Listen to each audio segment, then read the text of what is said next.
No snacks, no supplies, and no one coming until morning.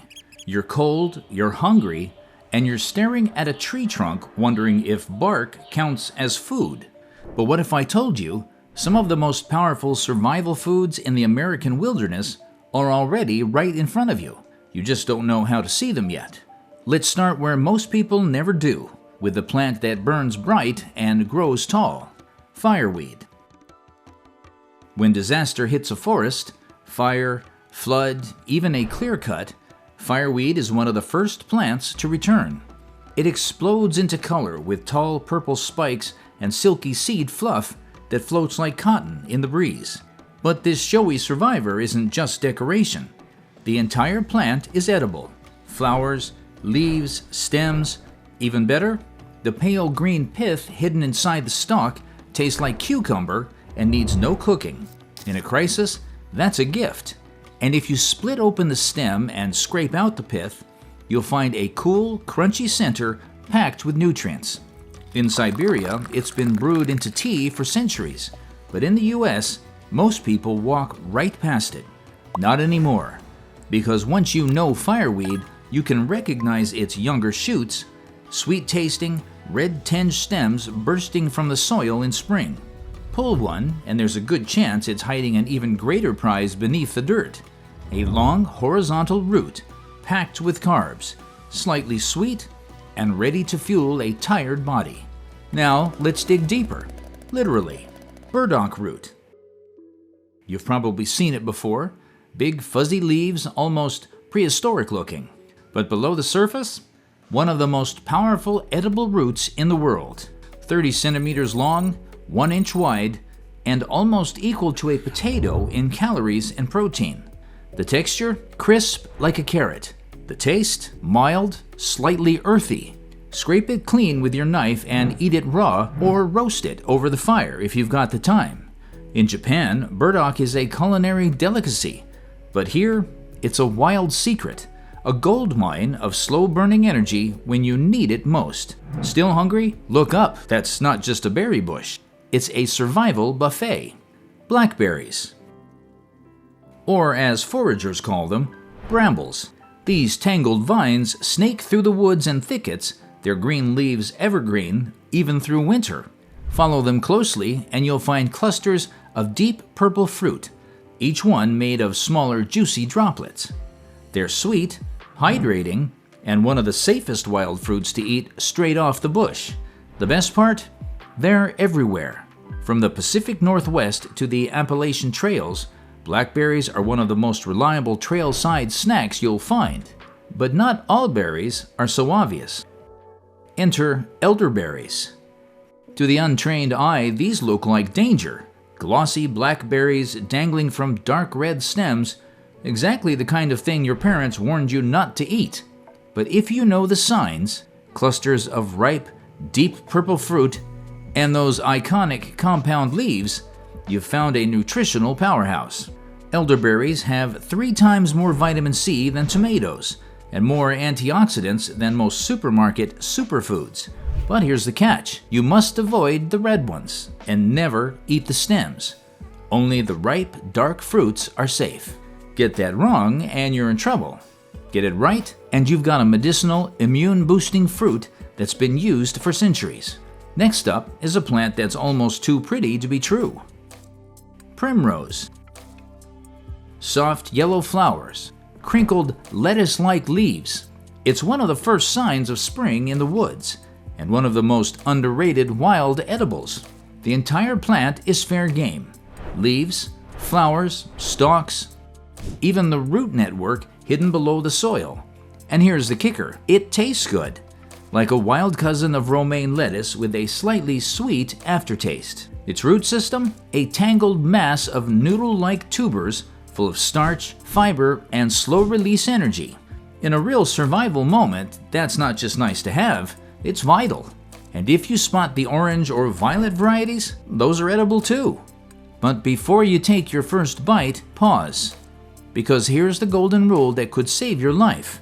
Just because it's edible doesn't mean it's clean. If you have the means, boil everything. always. Even a quick rinse in stream water is better than nothing, but boiling is best. It kills parasites, softens roots, and makes digestion easier. Back to the forest floor. You're walking past a patch of tall green plants. They look harmless until you brush against them. Instant sting. A burning zap that feels like a dozen tiny needles. Ow! That's stinging nettle. Most people avoid it. Smart people collect it, because once you hold those leaves over a flame or boil them for just a minute, they become one of the most nutritious greens in the wild, high in vitamin C, iron, even protein. No bitterness, no sting. And they're everywhere. Fields, riverbanks, even forgotten trail sides. Nettles are a survivalist salad, if you know how to handle them.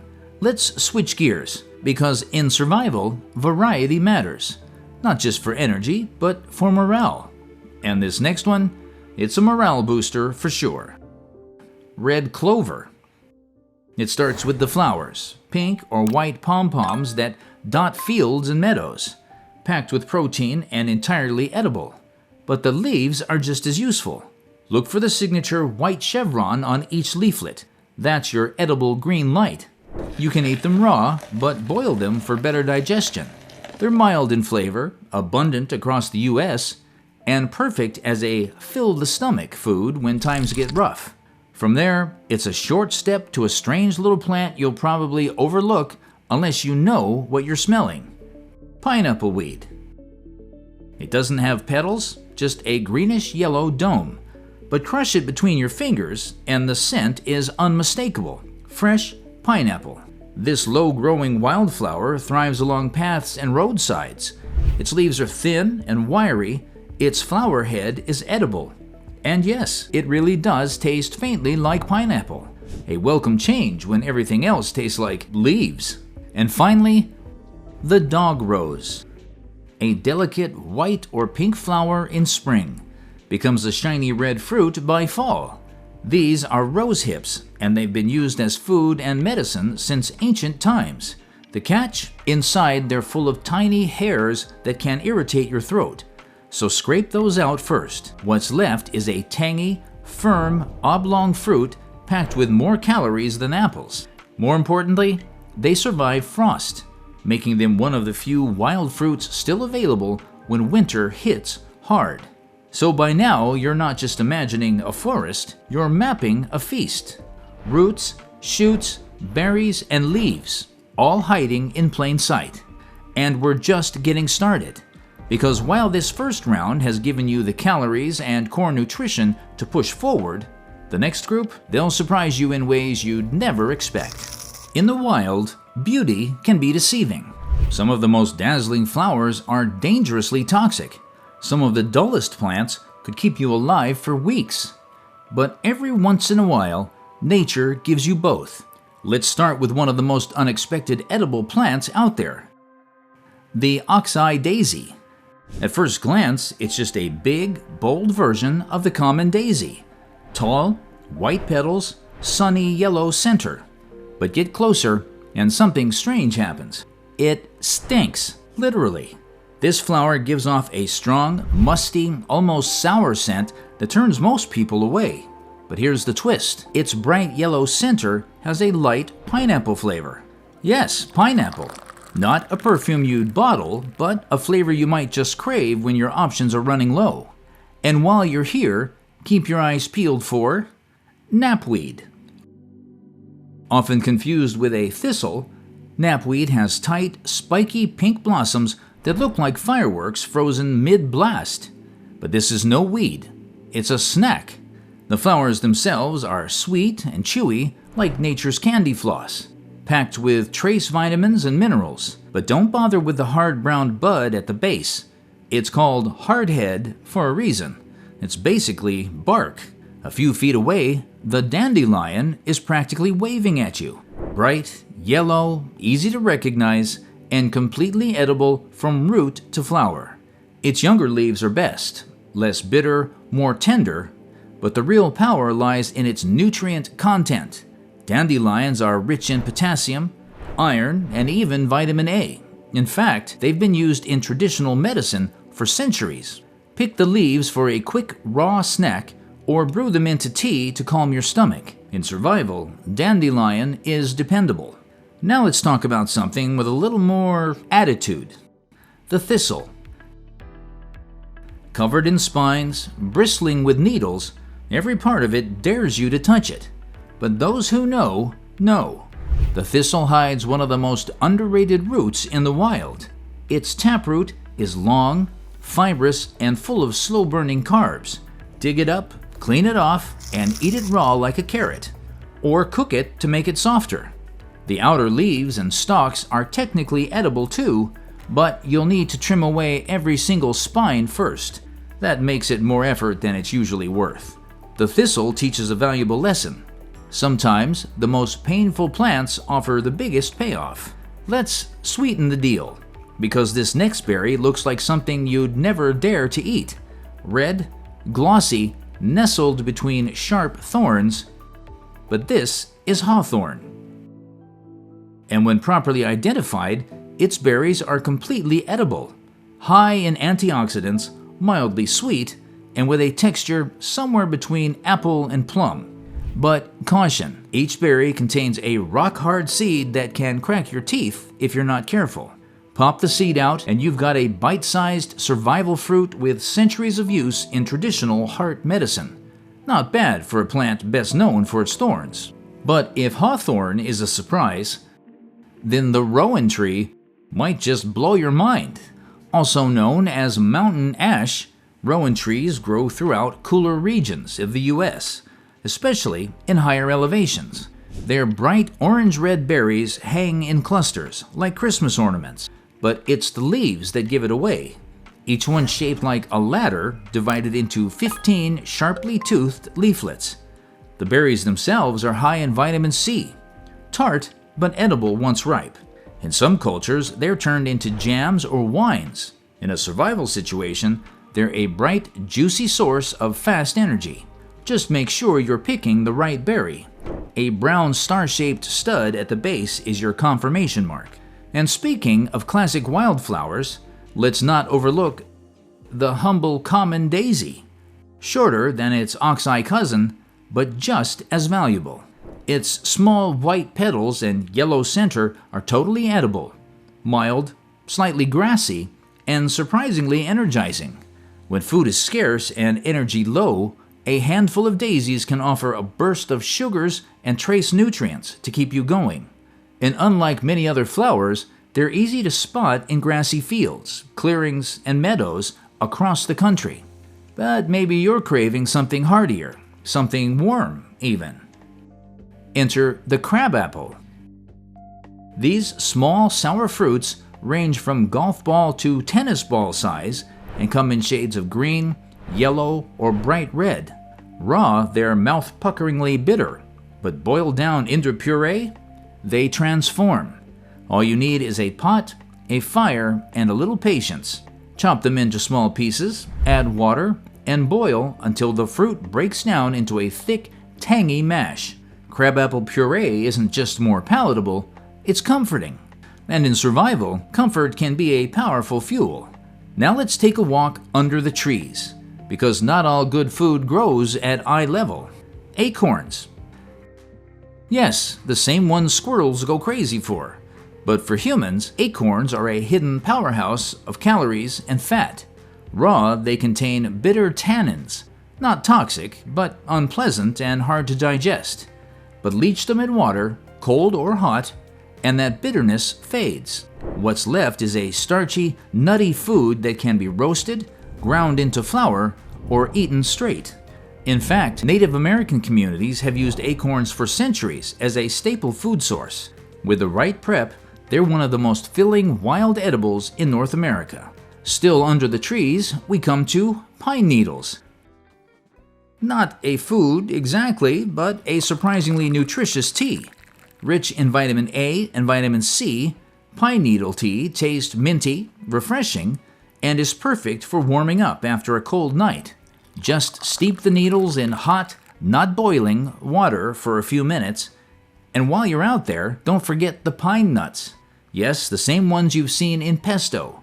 These tiny seeds hide inside pine cones and are high in fat, protein, and calories.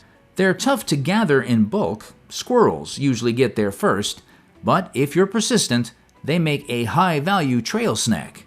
Finally, we come to a familiar face you might have stepped over 100 times: wild walnuts. If you find a green walnut on the ground, leave it. It hasn't matured yet. But a brown, cracked husk? That's what you want. Smash it open with a rock, peel away the shell, and inside you'll find a slightly smaller version of the store-bought walnut. High in fat, high in protein, and incredibly satisfying when food is scarce. By now, your view of the wilderness might be shifting. The forest isn't just a place to hike, it's a living pantry. The meadows aren't just scenic, they're sources of sugar and protein. Even the trees have secrets they're willing to share.